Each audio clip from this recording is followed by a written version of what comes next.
Congress party నేత బాజిరెడ్డి గోవర్ధన్ మీడియాతో మాట్లాడుతున్నారు. ఇప్పుడు లైవ్ చూద్దాం. ఎమ్మెల్యేలు శాసనసభ్యత్వానికి మరియు పార్టీకి రాజీనామా చేయడం కాకుండా తమ చిత్తశుద్ధిని చాటుకోవడానికి గవర్నర్ గారి దగ్గరికి వెళ్లి పిటిషన్ కూడా ఇవ్వడం జరిగింది. మా రాజీనామాలు యాక్సెప్ట్ చేయమని చెప్పేసి కాంగ్రెస్ పార్టీ అధ్యక్షుని కూడా మేము పార్టీ పెడుతున్నాము, రాజీనామా చేస్తున్నాం కూడా పిటిషన్ ఇవ్వడం జరిగింది. ఇది 26 మంది చేసినటువంటి రాజీనామాలు. ఆ తర్వాత జరుగుతున్న పరిణామాలు చూస్తూ ఉంటే తెలంగాణ కోసం దాదాపుగా మొన్న కోమటిరెడ్డి వెంకటరెడ్డి గారు, తర్వాత లింగయ్య గారు, అదేవిధంగా నిన్న జూపల్లి కృష్ణారావు గారు, రాజయ్య గారు, సోమవారం సత్యనారాయణ గారు, వారు ముగ్గురు కూడా రాజీనామా చేయడం జరిగింది పార్టీ సభ్యత్వానికి, పార్టీకి. తర్వాత అనుకోకుండా దురదృష్టం పార్టీకి అసోసియేట్గా ఉన్నటువంటి సభ్యుడు మహబూబ్ నగర్ శాసనసభ్యుడు రాజేశ్వర రెడ్డి గారు చనిపోవడం. అంటే దాదాపుగా 6 శాసనసభ్యుల కాంగ్రెస్ పార్టీ చెందిన వాళ్ళు పార్టీని వీడి వెళ్ళడం జరిగింది. అంటే 26 మంది, 27 మంది, తర్వాత 6 33 మంది శాసనసభ్యులు కాంగ్రెస్ పార్టీ విడిపోయిన తర్వాత ప్రభుత్వం మైనార్టీలో పడింది. ప్రభుత్వం మైనార్టీలో పడిన సందర్భం రాష్ట్ర ప్రజలందరూ కూడా గమనిస్తా ఉన్నారు.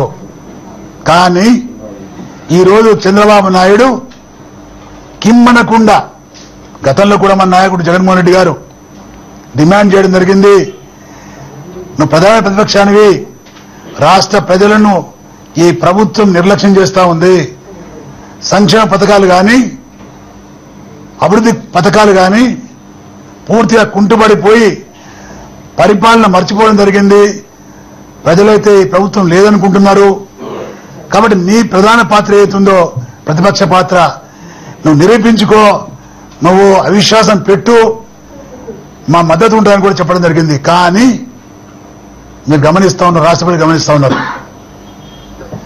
ఈయన చంద్రబాబు నాయుడు అధికార పక్షానికి కొమ్ము కాస్తున్నాడు అనేటువంటి అపవాదు ఈ రోజు కాదు, గతం నుంచి కూడా మనం చూస్తా ఉన్నాం. గతంలో జగన్మోహన్ రెడ్డి గారి మీద హైకోర్టు కేసు వేయగానే అంతర్భాగంగా రహస్యంగా కాంగ్రెస్ పార్టీతో కుమ్మక్కైన ఈ విషయంలో ఢిల్లీకి వెళ్లి చిదంబరంతో కలిసి రహస్యంగా, అంటే ఈయన హామీ కూడా ఇచ్చిందనే భావన ప్రజల్లో ఉంది. ఏంటంటే ఎన్ని ఇబ్బందులైన కాంగ్రెస్ పార్టీకి లోపాయకారి ఒప్పందం మేము ఉంటాము, ఈ ప్రభుత్వాన్ని కాపాడదామన్నటువంటి ఆలోచనతో ఉన్నాడనే భావము అప్పుడు కలిగింది ప్రజలకు. ఈ రోజైతే బహిరంగంగా అధికార పక్షము రోజు రోజుకు బలహీన పడుతున్నా మరి తాను బలంగా లేడా, లేకపోతే 10 ఏళ్ళు అయితే అధికారం లేక మరి తమ పార్టీ కూడా ప్రజల బలహీనమైన విషయము గుర్తించాడైనా. కోస్తా రాయలసీమలో వైఎస్ఆర్ కాంగ్రెస్ పార్టీ బలమవుతుంది, అక్కడ కూడా గతంలో జరిగినటువంటి పులివెందుల కడప ఎన్నికల్లో టీడీపీ డిపాజిట్ గల్లంతైంది. తెలంగాణ ప్రాంతంలో కూడా రాజీనామా చేసిన ఎమ్మెల్యేలు పోటీ చేస్తే తెలుగుదేశం పార్టీ కంటెస్ట్ చేసిన భాగాలు కూడా డిపాజిట్ కోల్పోయిన సందర్భం తెలుసు. మొన్నైతే బాన్స్వాడ ఎన్నికల్లో కనీసం పార్టీ నుంచి మరి పోటీ పెట్టకుండా తమ పార్టీ ఓటర్లను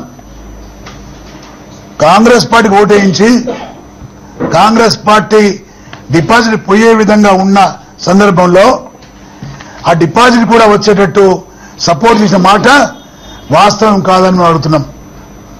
ఈరోజు మేము డిమాండ్ చేసేది ఏంటంటే ఇప్పటికైనా చంద్రబాబు నాయుడు ప్రజాధనాన్ని అనుభవిస్తున్నాడు. ఆయన ప్రధాన ప్రతిపక్ష నాయకుడిగా ప్రజాధనాన్ని అనుభవిస్తున్నప్పుడు నీ పాత్ర ఏంటి, నీ పాత్ర నిర్వహించాలని అడుగుతున్నాం మేము.